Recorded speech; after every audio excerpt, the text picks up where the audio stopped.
staring at the ceiling fan.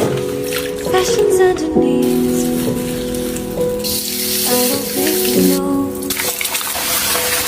Turning towards the sky, holding it with both. So much far away, but it's always when he wakes up, nothing I could do but hold my tongue and slow down, try to breathe. 'Cause I know that he misses it, I know that he wishes that he was next to him instead of me. But I hear him talking, but I hear him talking.